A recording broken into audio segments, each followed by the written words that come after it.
National pregame show presented by La Quinta by Wyndham, Fenway Park. Mother Nature's in a bad mood. Wow. Yeah, this game has been banged. No chance they're playing this. Orioles, Red Of all Sox. towns to be rained out in, Boston's not bad. Oh, yeah. Lots to do. Do the visiting team, that's not bad. Lisak loves Boston. He has lots of fun. One of my favorite places in the big leagues. That's one of his favorite places. Didn't like the monster, though. That wall's too close. Is it really? Yes. Hey, this was the site last night to discuss the one and only topic. The one and only topic. Juan Soto. Back to Site Studio 42 in the National pregame show. Okay, we were on the air when Juan Soto had his first at-bat. Yep. And we were a bit surprised to see who walked up to the plate after Francisco Lindor. And it wasn't Juan Soto, it was Starling Marte. And Right. I was wondering, when was the last time Juan Soto hit anything but second in a lineup? It was at the end of 2023. So Juan Soto, who's, not putting up the numbers that I think Met fans expected as he signed this massive $765 million contract, finds out that he was dropped in the lineup to third. So I'm hoping this is just an awkward coincidence, okay? Yeah. Let's just look at the first two at-bats of Juan Soto last night against Garrett Crochet. I'm going to let Dan and you dive into this because I'm going to have a whole different take on this, I think, than you guys. Okay, I look forward to that. I wouldn't have known. Strikes out. Yeah, I wouldn't have known what to throw there because the first two takes, it looks like like he's not offering the swing. And so you want to guess, right? You're trying to go along with the hitter. So He misses. This is second at bat. He misses with a breaking ball. He comes right back and throws a really quality breaking ball. Back in the count 1-1. Another breaking ball to 1-2. And he's yet to swing the bat. You're like, okay, what do I do? So maybe I'll throw a fastball away and see what he's going to do, and he takes that. All right, so 7 pitches, 2 strikeouts. I want to go to this in-zone swing percentage that throughout his entire career, okay? Yep. Now, at 66.7% in 2019, that was his first full season in the big leagues, and he hit over 30 home runs, over 100 RBIs, but his on-base was only 401. You can see that he stopped swinging as much as 2019 and 2020, 2021. That's when his on-base percentage soared over 450, okay? Now, he swung more in 2024, right? He actually swung less at 59%. But around the sweet spot for Juan Soto, the sweet spot is 60. In 2022 was his worst year at 56.4%, his in-zone swing percentage. Juan Soto is swinging less than we've ever seen him right now in the zone. He's not swinging at strikes. Why do you think that is? He's going through a patch like Devers did early on the season. A great player that all of a sudden, whatever he's trying to do, I would assume if I was Garrett Crochet watching that first at bat, he takes the first pitch, takes the second pitch, and normally you get a key. What a guy's doing. The first pitch breaking ball and he tracks it really well. You're like, okay. And you come back with another breaking ball and he doesn't swing at that. And maybe you're telling yourself, he's looking for a fastball. Maybe that's what he's doing. Because when you're facing a great hitter, you're always trying to be the next pitch ahead of. You want to make sure that the pitch you're throwing is the right one. The at-bat that shocked me was the second one when he froze him on a fastball that really wasn't like paint. It was just a well-located fastball, but one normally when Soto's swinging well, he waffles that pitch. Okay. All right, so here's my take on this. One, what's wrong with Soto? Way overthinking.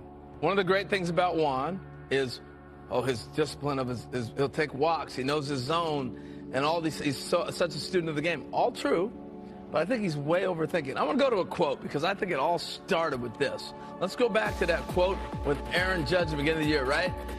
It's definitely different. I had the best hitter in baseball hitting behind me. I was getting more attacked, boom, more pitches in the strike zone, less intentional walks, and things like that. In other words, they're coming after me. I didn't have to think much. I was pitched differently last year. Here's my take on last night. Last night, this is the third AB, but I want to get the other at bat. So here's the third one. Well, we just saw the first two. Yeah, but I got to talk on my first two because that didn't make any sense. I'm telling you right now, from a different standpoint, the third AB, that's a slider he hadn't seen. And watch what he does. He chokes up on the bat every time he gets 2 strikes. So it's not like, Soto doesn't know what he's doing. He's facing the guy 0-2. He came out swinging first pitch, third AB. He's seen pretty much everything. He spreads his stance out as you saw him lower. All right, so he's getting into his stance. He's getting ready to go. And he's looking for, look where the catcher sets up. He's going to set up here. They're going to go away, waste one. But I'm going to waste it way down low down there. That's a pitch you're not going to hit. I'm going to waste one. And he got him chasing. Because I think, one, you got to give Crochet some credit. Now, this makes no sense unless you see the first two bats for me. We did. We already did. We watched all Greg, seven. Okay, so let me tell you the first at bat. He'd never seen him before. All right? So the first pitch, here he is. First time I'm going to see this guy.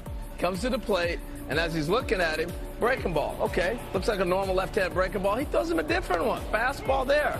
So now he's 0-2. I've seen the fastball, I've seen the breaking ball, different hook. Locked him up. Done. That's how I saw it. Second AB, coming back, ready to hit.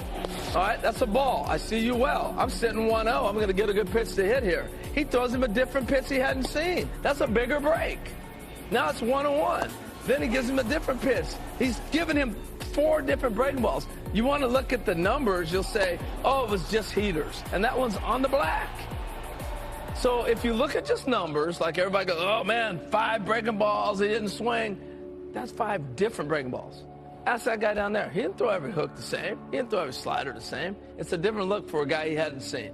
Third at bat, that's why he was swinging early. Okay. I'm going to go get him. And then he just swung out a pitch out of the zone. Yeah. What seemed I think he's overthinking and staying way too long. Go ahead. What seemed out of the ordinary for me was, if you're going to take those pitches on the outside half of the plate, that somewhere in one of those first 2 at-bats was going to be a fastball that runs in on him to back him off the plate, right? Everything was away, away, away. And normally, you could catch a great hitter if you make them aware of that ball at least one time. And it doesn't have to be the perfect pitch, but to run a 4-seam or a 2-seam fastball left on left, up and in, if you know you're going to make your money on the outer half of the plate. The thing that I found odd for me in both the first 2 at-bats, all the sequences pitches were away. It wasn't like there was one away, there was one in, and so he was playing the guessing game of he might bust me in here. It was just away, away. It was almost like he was waiting for the ball in, and the ball in was never coming. You know what I mean? Yeah, I think we overthought what happened last night. My take, he was pissed that he was batting third.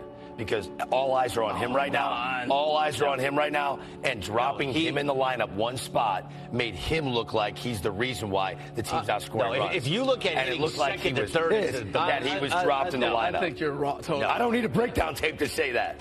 No, it's an odd coincidence that he was dropped. I don't need one to say I think you're wrong. Okay. He stood there. He took 7 straight pitches. I could see second to 6th or second to 7th. You're putting a guy right in the middle of the sweet spot. You take him out of 2 spot, you put him in the sweet spot. Most of the guys will look at that. That is a promotion, not a demotion. Bottom line is, if he's upset being moved in the lineup, he just says, I'm not playing. I think clearly right now, Period. he's just in a bad space mentally. Yeah. Like, he's got a lot of thoughts about not only pitch selection, he's trying to guess along with the pitcher. He's in a place that most great players don't stay in for a long time. That's why they're great I'm players. curious to know if he found out from the manager if he was going to move down to the 3 spot. Oh, I'm sure he did. He didn't come to the ballpark. He was probably notified the night before, hey, we're going to make a move. We're going to move you to the 3 spot. It wasn't he showed up to the ballpark, walked in and saw the lineup card and thought, oh, hitting third. Okay, the bottom line is, who hit behind him last night? You move Marte. If Pete was still hitting behind him and nothing changed, then he's probably thinking I'm going to get pitched very similar to what I've been getting pitched. That's the whole key. It's the guy behind you. What am I going to get? And that's why he had the statement about Aaron Judge. I had the greatest hitter last year. I don't think about anything. I know what I'm getting. And in that, they're coming after me, not him. In the first at bat, it wasn't like there was a runner on, because Garrett Crochet was going to attack him the way he attacked him, whether he was hitting second or hitting third last night in the first inning. And then there was nobody on. The 4th AB, he had a sac fly with the base loaded, and his 5th at bat, he walked. Yeah. I got to give Crochet some credit. He was good last night. His stuff is good. He's a very uncomfortable at bat, left on left. I love it. That's what this show's great. We all can have a different take. My take was he was pissed that he was dropped